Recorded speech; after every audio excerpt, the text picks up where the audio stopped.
Hey guys, so on this episode of Chronicles of Nikki, this is the Transparency Tuesday edition. So I am going to share with you a time in my life when I was in an abusive relationship. So I met this guy when I was 17. He was 20.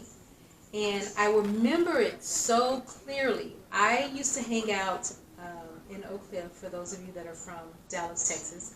You know, Camp Wisdom, Oak Cliff was the spot to hang out at back in the day. So me and my girls were at this Taco Bell on Camp Wisdom, and we pulled up and we're waiting in line in the drive-thru, and this guy is sitting there on the hood of his car, and he's eating tacos, and he's like wiping his mouth. And my girls are like, oh my God, he is so cute. So they start, calling out to him to come over to the car. I had never said a word. I was just in the back, like, chilling. Even at 17, I was like, whatever. So he came over to the car, introduced himself, looked at me, and he was like, wow, you have gorgeous eyes. Thank you. So we chit-chatted for a minute. He asked me for my number. And I will honestly say that that was probably the worst mistake of my life. So sit back and relax, and I will share my story with you. I'll be right back.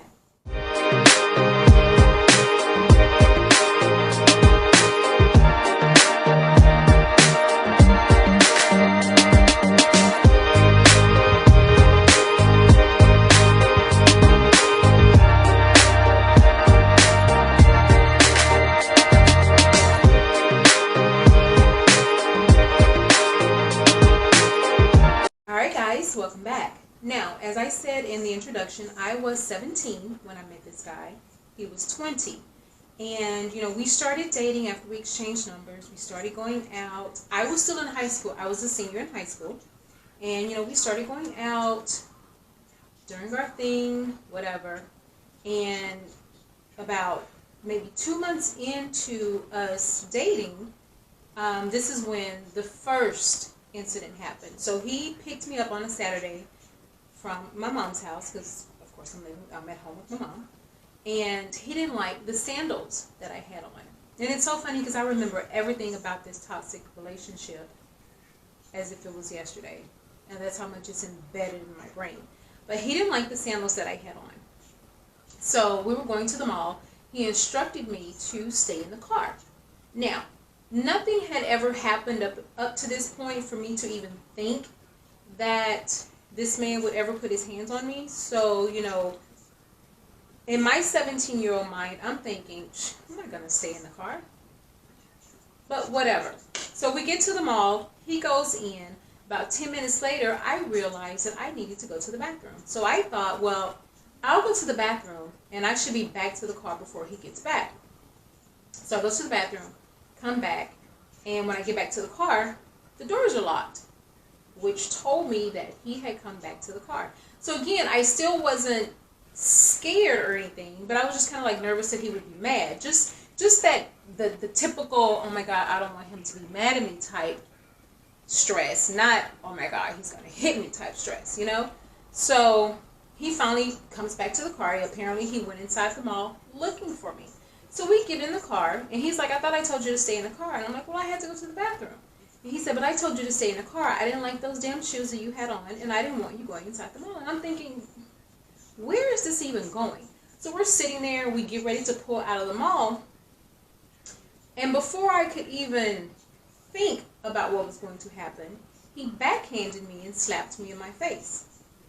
Now, that was the first time that I had ever been hit by someone other than my mom. That one time my mom slapped me across the face for saying something too smart. Broke my little heart, but whatever. She knows how I feel about that. But that was the first time that I had ever been hit by anyone other than her, and I was shocked. Like, my heart hurt after that. I was so just overwhelmed with this shockness, because I'm thinking, oh my God, this man just hit me because of my sandals. So I'm crying, I'm upset. We go back to my house, And I had a bunch of family there at the time, cousins and stuff. And what I should have done was said something then, but I didn't, because he apologized. I'm sorry. It'll never happen again. And yeah, we both knew that it would happen. That first slap turned into a series of slaps. I never actually got a punch to the face. It was always slaps, whether it was an open hand slap or a backhand slap. And when I turned 18, I made the mistake of moving out of the house and moving in with him. And that was a complete disaster, because at that particular point, he tried to control my life. He tried to control everything about me, whether it was the way that I dressed, the way that I talked, the way that I wore my hair. Everything he tried to control. But because I was always rebellious and I always stood up for myself, I always got punished for it. I always got punished for it. And I guess we were together off and on for maybe about a year and a half. Because I would always leave, go home, but then I always went back. And so eventually I ended up telling my mom what was going on. And of course, mothers, any family member, they're telling you need to leave, didn't want me to be with him, didn't want me to be around him, didn't want me talking to him, all the things that a parent tries to do to get their child away from an abusive partner. And I never listened. I always went back. I remember one time, when I graduated from high school, he was there. Of course, he didn't let me do anything after graduation. I had to go straight home with him. But during graduation, you're clapping for everybody as they walk across the stage, right? Well, he saw me clap for a particular guy. I clapped for all the guys, but this one particular guy happened to be really popular in school, so when he came out, we all was like, woo! Well, he took that to mean that I liked this guy. So he didn't talk to me the entire way home. So we get home, and he's like, so who was that guy you were clapping for? And I'm like, who are you talking about? I clapped for everybody that came across. And he's like, no, this one particular guy that you were all excited to be clapping about. And in the middle of me trying to explain who this was, slapped me across the face. And, it was like every single time, I don't know why it shocked me, but it did. Every single time, it always surprised me that this was a grown man that was actually putting his hands on a young girl. But, it didn't stop. He made sure that I never had bruises. But I remember one time I did have a glimmer of a black eye. Not anything major like this, but it was just like right up under here. And his mom saw it. And I'll never forget. She saw it. And that woman looked at me and said, what did you do? What did I do? I'm 18 years old. And your grown-ass son is putting his hands on me, and you're asking me, what did I do?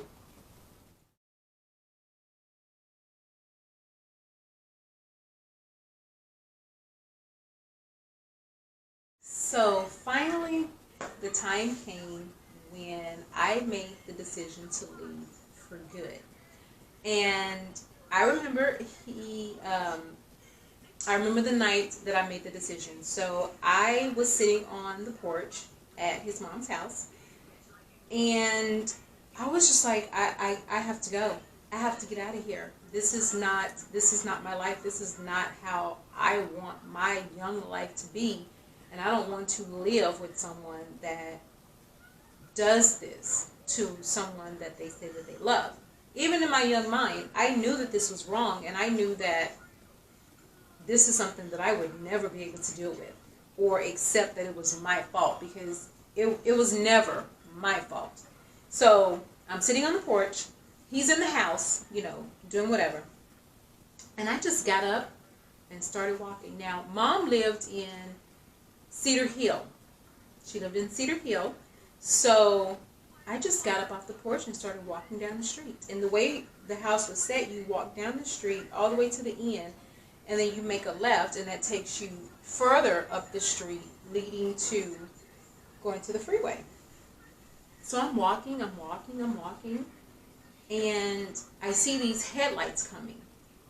And something told me that it was him. So I ducked in these bushes, and I hid myself. Car goes by. Car goes back by.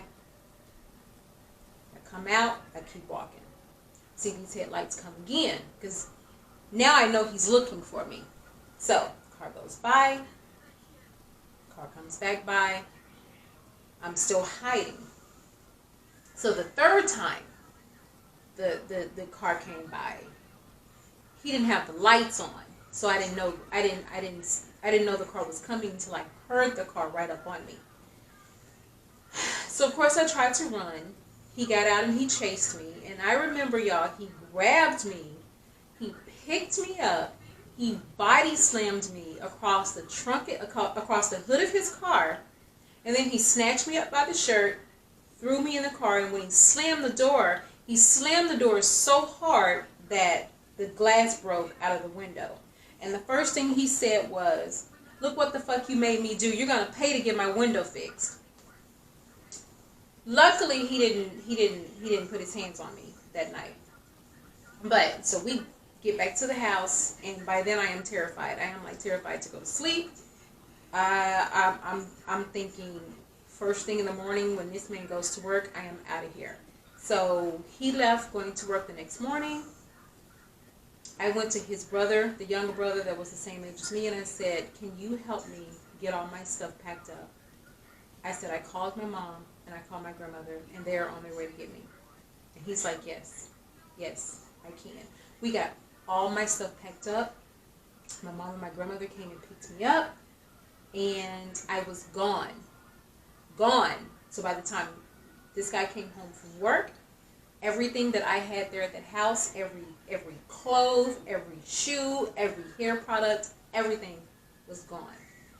I don't know if he ever found out that his brother helped me or not. I don't know. But I left, and I never went back. Now, but of course, you know, in true fashion, what abusers do is they constantly apologize. They always say, "It'll never happen again. Baby, this will never happen again. Baby, I am so sorry. Baby, I will never put my hands on you again. I can't believe that I hurt you that way. Hurting you hurts me." Does it though? I don't think that it does. But the typical abuser's line is, "It'll never happen again." And it always happens again. You know, he did all of that. He went through months of showing up at my mom's house, showing up at my best friend's house when he knew that I would be there, crying, begging, pleading, "Please take me back, please take me back, please take me back." And when I left that last time, I knew that I was done. There was no going back for me. You know, this man has thrown a bottle at me before, like thrown it intentionally to hurt me. He missed, but he threw this bottle on purpose to hurt me. No, I was done. I was done. And I never looked back. And, you know, eventually, later on through the years, you know, he got remarried. Not remarried. I'm sorry. He got married. And, you know, I just heard through the grapevine that he was, you know, doing the same thing to her. And they were married for 10, 12, 13 years, I think, at the time I found this information out. I happened to run across one of the wife of one of the brothers that used to hit on her. They were no longer together, but I ran across her. We happened to work at the same hospital some years back, and, you know, just getting caught up, and, "Hey, how are you?" And so glad you finally got out of that situation. And mind you, I was 18. These people were much older than me. These were grown people in their early, mid, late 20s. So, you know, glad you got out of that situation. But he had gotten married and he was doing the same thing to her, but she was dealing with it because they were married for years on end. I haven't seen him. I haven't talked to him. There has been no reaching out. I've never tried looking him up on social media. I don't want him to reach out to me at all for anything, whether it's to apologize or whatever the case may be. I don't need any apologies. I'm good, I'm good. My life is good. I hope you're good. So, thank you guys so much for tuning in to this Transparency Tuesday, Chronicles of Nikki. I hope you guys enjoyed the show, and please stay tuned for the next. You guys have a great day.